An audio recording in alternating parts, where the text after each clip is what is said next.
മോനുസേ മെച്ചിനെ വിളിച്ചു പോന്നെ ഇവിടെ നോക്കുമ്പോ എന്നെ മെച്ചിനെ വിളിയടാ. പാത്രം കഴുകാനോ അടിച്ചു വരാനൊക്കെ പോയിങ്ങാണ്ടൊക്കെയാണ് എന്റെ മോനെ വളർത്തി കൊണ്ടുവരുന്നത്.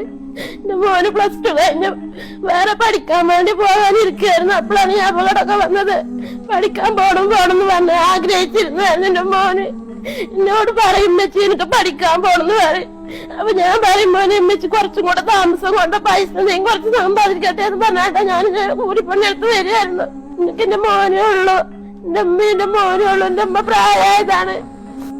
വേറെ എനിക്ക് ഒന്നുമില്ല. എനിക്ക് വീട് ഞാൻ വാടക വീട്ടിലാണ്, സ്വന്തമായിട്ട് വീടില്ല.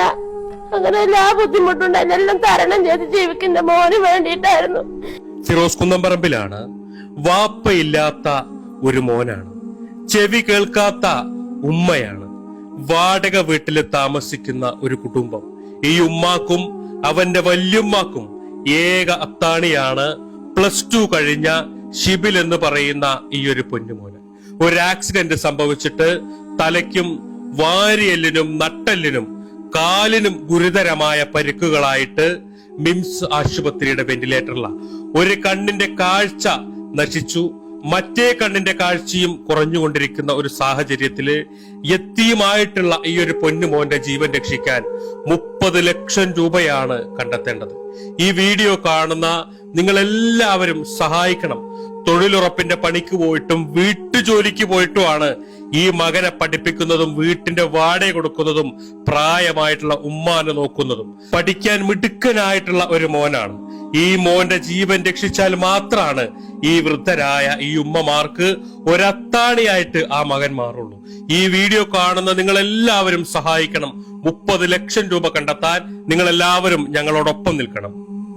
യത്തീമായി വളർന്നിട്ടുള്ള ഒരു പൊന്നുമോനാണ്. ഇവർക്ക് ആരും തന്നെ ഇല്ല എന്നുള്ളതാണ്. ഒരു ഉമ്മയാണെങ്കിൽ ആ ഉമ്മാക്കാണെങ്കിൽ കേൾവി ശക്തി ഇല്ല. നമുക്കറിയാം, നാട്ടുകാരുടെ സഹായത്തോട് കൂടിയിട്ട്, പ്രത്യേകിച്ച് വാടക വീട്ടിലാണ് അവർ താമസിക്കുന്നത്. ഈ നാട്ടുകാരുടെയൊക്കെ പൊന്നുമോനായി വളർന്നിട്ടുള്ള നമ്മുടെ മോന്റെ പ്രായമുള്ള മോനാണ് ഷിബിലി. ഇവരുടെ ഈ ദാരുണമായിട്ടുള്ള ഈ ഒരു അവസ്ഥക്ക് നമ്മൾ എല്ലാവരും ഒന്ന് ഒരുമിച്ച് നിന്നിട്ടില്ല എന്നുണ്ടെങ്കിൽ കഴിയില്ല. കാരണം നമ്മളെല്ലാവരും ചേർത്ത് പിടിക്കുക. പ്രത്യേകിച്ച് പ്രവാസ ലോകത്തിൽ നമുക്ക് എല്ലാവർക്കും നമ്മളെ കുടുംബത്തിനും മക്കൾക്കും വേണ്ടിയിട്ടാണ് നമ്മളൊക്കെ കഷ്ടപ്പെടുന്നത്. നമ്മുടെ മോനാണ് അവൻ. ഷിബിലി എന്ന് പറഞ്ഞാൽ നമ്മുടെ മോനാണ്.